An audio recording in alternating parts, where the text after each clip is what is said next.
Don't be too quick to judge and condemn, because ultimately, if you provide them with love and support and you let them know you're on their side, they're going to end up being your partners or your colleagues. Precisely, and I'd like to add one comment to that.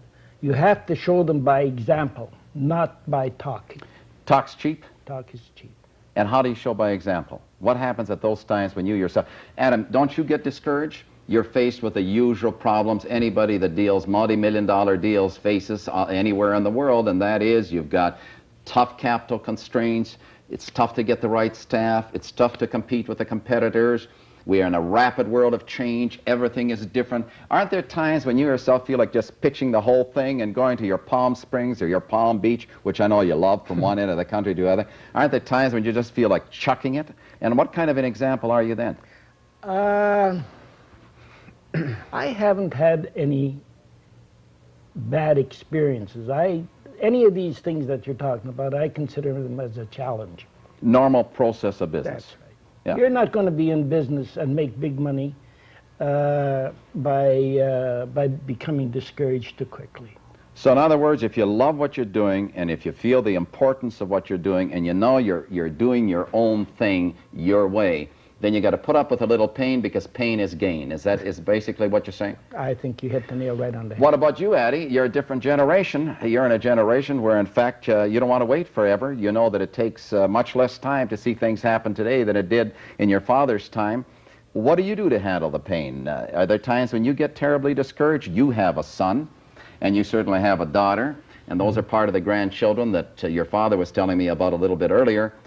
What kind of example do you provide them? They're young people. Are you going to recommend they go into business like you have, follow in their daddy's footsteps and their grandfather's footsteps, or are there better ways? Well, I think ultimately the decision will be up to them. I know right now they're arguing who's going to be the next president of the company, and it's sort of cute watching them bicker at the ages How old of are they? 9 and 11. 9 and 11, they're arguing about who's going to be the next president. That's wonderful. Great. Yeah. So that's the good genes. Well, yeah, that's a good genes, and it also shows something else. You don't put business on a shelf. You're talking about it from the time your kids are born. You bring it in as a natural part of life. In other words, if you're going to be a president of a corporation, it's only because you know what the corporation's all about. A kid has to be talked to about what the father and the grandfather does so that it becomes a natural thing. So you discuss family corporation matters, becoming the president. What do you do with your wife when, in fact, she feels you're running too hard and you're driven by a desire to serve in the footsteps of your father just like you expect your child will, but she feels you're getting a little antsy and edgy and irritated, and that's affecting the domestic life? What do you do then? I brought her into the business. Bring she her comes into the in business. and helps out with the administration 5 days a week, every morning, and I think she's really enjoying the social contact. Not unlike what you did with your wife. Well, my wife never believed... Not as an active partner, but she joined you in the discussion. She, once we had the discussion, once we made the decision, her job was to look after the 3 children. Okay, let's get down to the not-so-pleasant part of business. You said to me a little bit earlier when we were chatting with you that if you had only had the right people, you could have accomplished 3 times the legendary accomplishments you already have in business. What did you mean by that? Well, I was always a loner and still am. And as a result, I think it was a weakness on my part that I wasn't patient enough. Didn't build a team? Didn't build a team. Okay. But Addy's building a team. Yes. What's the difference here? How come you're building a team? How come you're less of the loner than your father? Is this just a change in business philosophy for the present day, or what made this different? Or did you observe your father and say... I'm not so sure I'm less of a loner.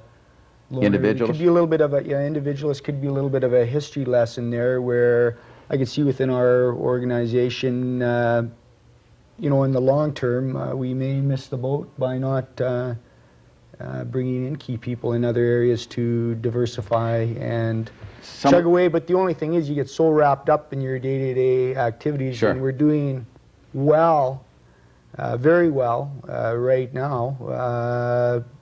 that it's, you know, it's not all that easy to recruit It's amazing and you're bring saying in that. the right. You're doing well. Everybody's whining and complaining about this being a recessionary period. Don't get me wrong, we're it's looking tough, at it. but It's tough, but you're doing well.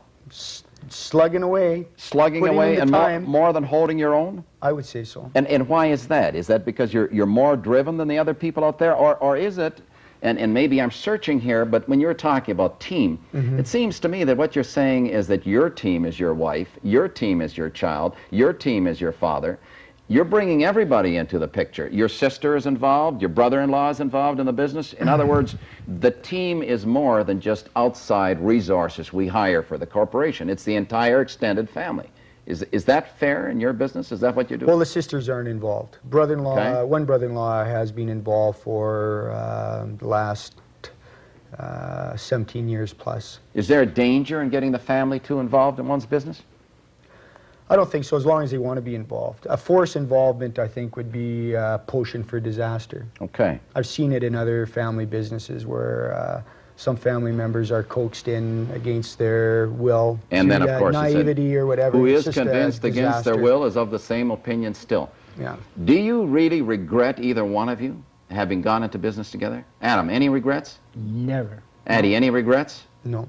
Can you see? Actually, I would be out of business by now if Addy hadn't committed himself. That's the name of the game, isn't it? Commitment. We have two committed entrepreneurs, father and son, building the legend. But in fact, that's only the beginning of the tip of an avalanche of family members that will be becoming equally committed, sharing the dream, and building a wider Niesner empire.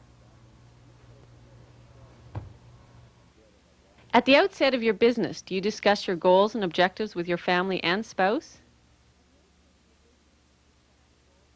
Do you make your business or profession a normal part of daily conversation with your children? Is your family part of your business team? Do you give your family members the time and the right to evolve their own values?